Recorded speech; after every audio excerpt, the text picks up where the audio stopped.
Hello, hello. Today we are talking about reoccurring revenue in your coaching business.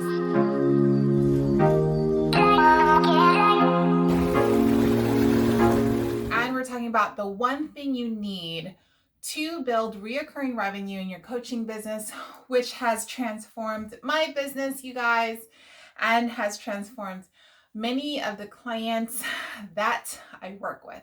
My name is Maria Henderson. I am a spiritual business coach, and I just love working with spiritual entrepreneurs to build their coaching business, to have reoccurring revenue month after month, and have predictability in their business. Okay, so that's what we're talking about today. I absolutely love this business model, you guys. So if you guys are wondering, well, Maria, I have been selling my coaching services and it just has not been reoccurring for me. I'm constantly having to work hard every month to generate leads and make sales. And I'm kind of done with that. I want to see how can I scale this. Well, how to scale this, you guys, is this thing called reoccurring revenue, RR. And I've learned how to do this over the course of my 3 years of being in business. Year one, I sold only 3-month service packages. So I was quickly turning my clients at a really fast rate. 3 months with a person is not enough time, number one. And number two, it just does not allow for predictable long-term profitability if you're working with clients for that short amount of time. And most of the time when you offer 3 months, you're usually charging upwards to maybe $1,000 to $5,000 of services. Now, if you're not and you're still at that lower price range, definitely raise your rates if you are still in the 3-month coaching package services. However, that's not today's video. Today's video is literally how to extend your services on a longer time frame with your clients and having more of a profitable month-to-month predictable income by working with clients long term. And what I mean by long term, I'm talking about 6 months to 12 months and even 18 months together. And a lot of the times, coaches will come to me and say, Maria, that just seems too long to work with a client.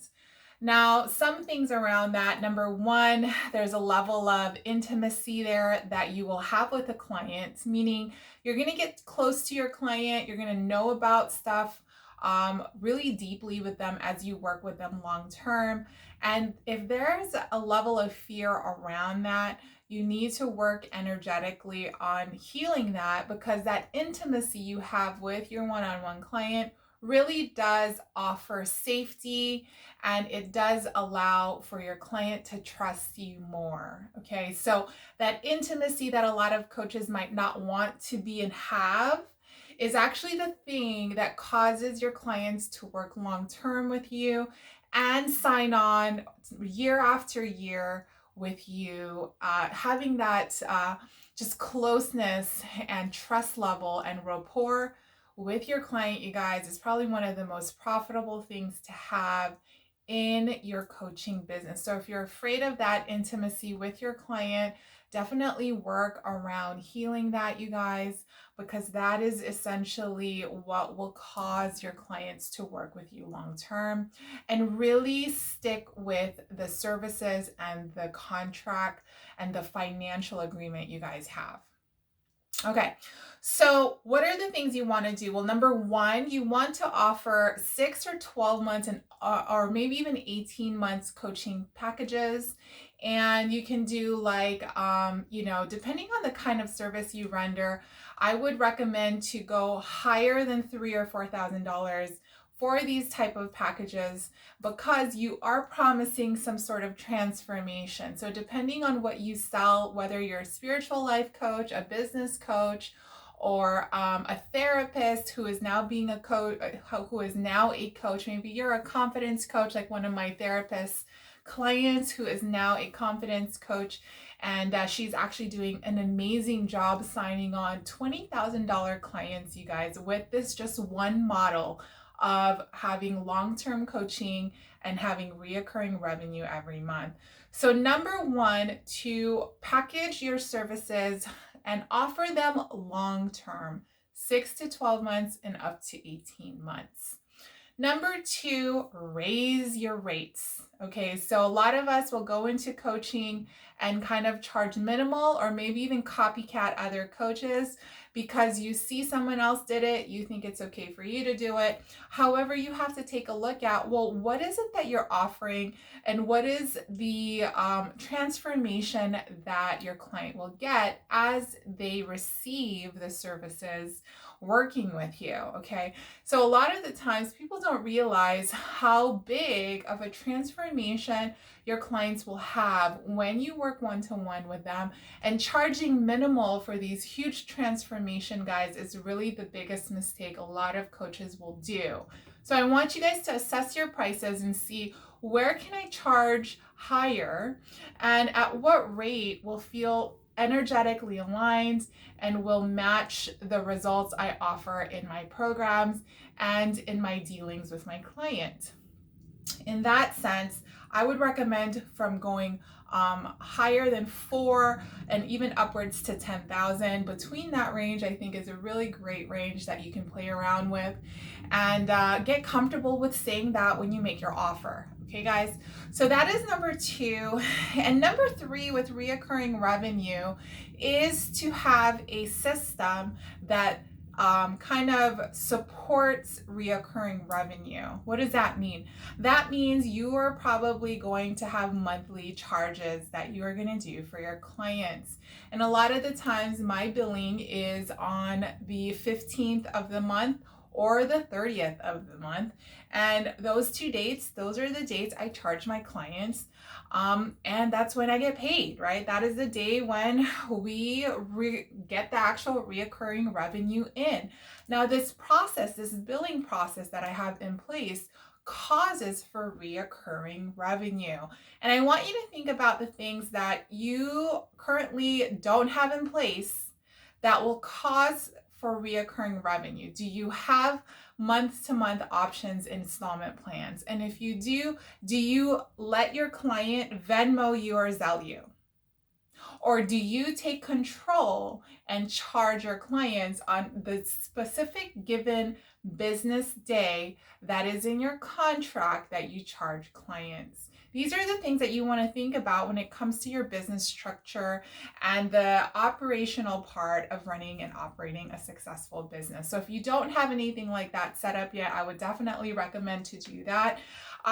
Last year I was billing on the 1st and the 15th. I noticed that when the 1st came, I had to wait for these people to pay me on the 1st. Okay. So I changed mine to the 15th and the 30th this year. This is all via experience.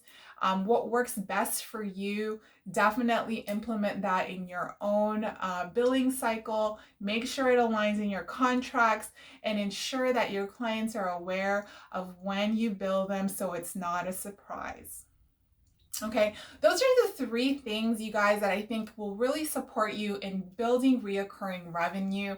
One of the things that I want you guys to think about is, what are the fears around reoccurring revenue? What happened when I talked to you about this for the past 10 minutes? Did you feel kind of wonky? Like, can I really pull that off? Can I really have clients sign on with me long term, and can they really stick around and not negate their contract or ghost me halfway through? And the answer to all of that is absolutely fucking yes.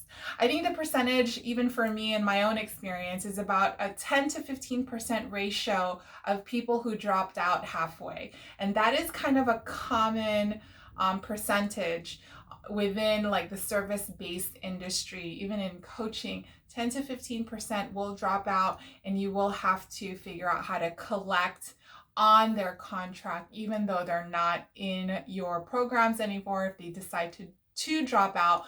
But the thing about the fear around that is that we make it bigger than what it is. We think that if we sign on 20 clients this year, all 20 of them are going to negate their contract and not stay with me. That is not the truth, guys. I've never seen that happen, even in my own operations. I've been a part of coaching businesses prior to this, and I've never seen that as well. So definitely the fear around reoccurring revenue and working with clients long term can cause that fear of, well, what happens if they do no longer want to work with me and they want out on their contract. Another fear is that intimacy thing where, I talked about earlier in this video, where what happens when I get this close to my client and they disappoint me. There's a lot of things like that where, what if I get super close to my client and we have this amazing bond and she decides to work with another coach behind my back, or decides to just drop off and no longer want to work with me, or decides to fire me, right? There are these fears, you guys, and to be completely honest, these are things that do happen in the coaching and service-based industry. It's just one of those where you need to have some policies in place where if these things occur, there is a backup plan, and that your client is aware of what will happen if it does happen, if that kind of interaction or transactional exchange happens, okay? For me, I've experienced, some of that happening to me, and it can take a ding on me personally, because over time, you guys, if you guys are my clients, you guys know how close I get with you guys. I do really know a lot about your personal stuff.